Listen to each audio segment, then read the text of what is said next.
Hello दोस्तों, मैं आज आप लोगों के सामने सेकेंड सेमेस्टर बीबीए एवं बीबीए एविएशन की पुस्तक काव्य सौरभ में लड़की और अंधा आदमी जिसके कवि है मंगलेश डबराल वो कविता लेकर आई हूँ। तो चलिए दोस्तों, पहले कवि परिचय जान लेते हैं। तो मंगलेश डबराल का जन्म 16 मार्च 1948 को टिहरी गढ़वाल के काफल पानी गांव में हुआ था। एक पहाड़ी गांव है जहाँ की दिन होता है तो खूब दिन होता है और रात होती है तो खूब रात होती है। पिता की बीमारी के कारण उन्होंने पढ़ाई बीच में ही छोड़ दी और अपने जीवन को चलाने के लिए वो दिल्ली आ गए। तो इनकी जो फेमस रचनाएं हैं पहाड़ पर लालटेन, घर का रास्ता, हम जो देखते हैं, और इनको कविता संग्रह हम जो देखते हैं के लिए 2000 का साहित्य अकादमी पुरस्कार से सम्मानित किया गया था। चलिए दोस्तों, तो कविता चलते हैं।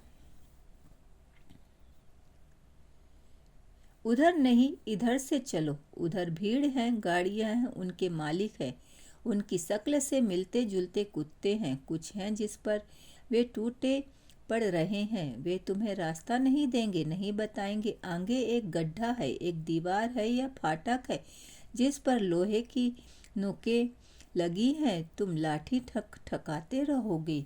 सो यहाँ पे जो कवि हैं हमें एक लड़की और अंधे आदमी के जरिए हमारे वर्ग में, समाज में जो असमताएं और विषमताएं, असंगतियां फैली हुई हैं उसको बताते हुए जाहिर करने की कोशिश कर रहे हैं कि उच्च वर्ग के नृशंस लोग एवं भीषण चरित्र को खुला चित्रण किया गया है।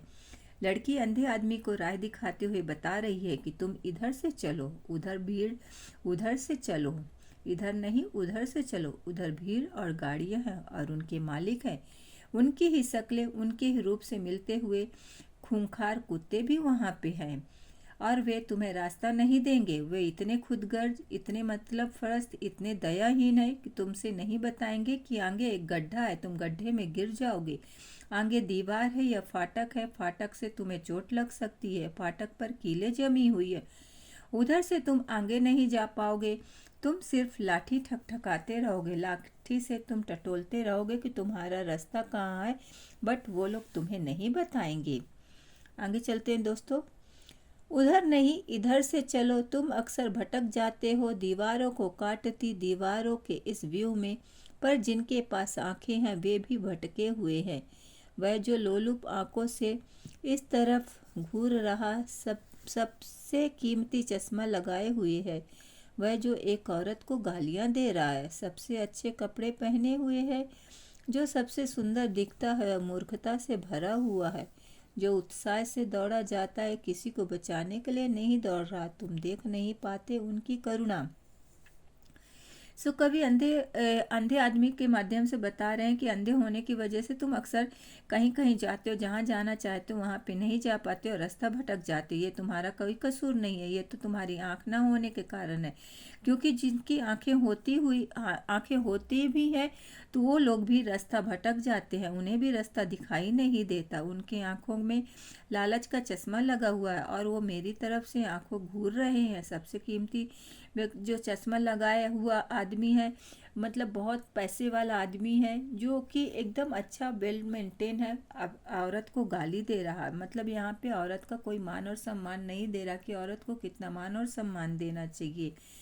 सबसे अच्छे कपड़े पहने हुआ व्यक्ति एक दूसरे सुंदर आदमी को देखता है तो वो सोचता है कि ये तो मूर्ख ही लगता है, एक उत्साह से दौड़ा जा रहा है तो किसी को बचाने के लिए नहीं बल्कि अपने मतलब के वास्ते, कि मेरा मतलब, मेरा स्वार्थ कहाँ पे सिद्ध होगा, उसकी उसी दौड़ में वो शामिल हो रहा है। चलिए दोस्तों, थर्ड में चलते हैं। भीख में दिया गया एक सिक्का और प्रेम है महज स्वार्थ, तुम जो अंधकार देखते हो वह इस भागती हुई आत्माहीन भीड़ से निकला है। तुम दोनों हाथ उठाकर कहोगे, क्यों भागते हो मूर्खों, सुनो मेरी बात, पर वे तुम्हें नहीं सुनेंगे, सिर्फ मेरी युवावस्था पर एक ललचाई निगाह डालेंगे, तब उनकी आंखों में दिखेगी एक क्षणिक चमक, आवाज भी एक जगह।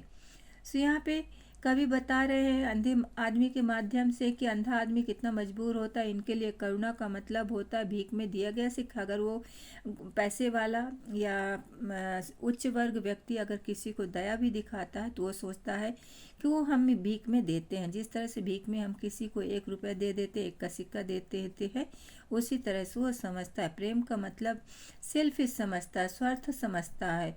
तो यहाँ पे दरअसल तुम्हारे सामने जो अंधकार बिखरा पड़ा हुआ है वह इस आत्महीन भीड़ से निकला हुआ है। मतलब उसके अंदर आत्मा उसकी मर चुकी होती है। यदि तुम अपनी बाहें उठाकर कहोगे कि हे मूर्ख मेरी बात सुनो, तो ये लोग नहीं सुनेंगे। तुम कितनी भी कोशिश करो समझाने की कि सुन लो भाई, बट वो नहीं सुनेंगे। पर तुम्हारी बगल में खड़ी मेरी तरफ एक ललचाई नज़र आगे निकालेंगे। तो ये अगर तुम उनके बगल में खड़े हो तो उनकी लालच जो है तुम्हारी तरफ जरूर निकलेगी। जरूर उन आँखों में क्षणिक चमक नजर आएगी। कवि ने उच्च वर्ग की स्वार्थपरता, नृशंसता, लोलुपता, लालच को कारगर ढंग से व्यंग करने की सफल कोशिश की है। तो यहाँ पे जो ऊंचे वर्ग लोग हैं, जो पैसे वाले लोग हैं, किसी के दुख दर्द और तकलीफ को नहीं समझते। वो अपना स्वार्थ सिद्ध करने के लिए कुछ भी कर सकते हैं। तो दोस्तों, ये रही लड़की और अंधे आदमी की कविता। आपको कैसी लगी ज़रूर कमेंट्स करिएगा, लाइक करिए, सब्सक्राइब करिए। धन्यवाद।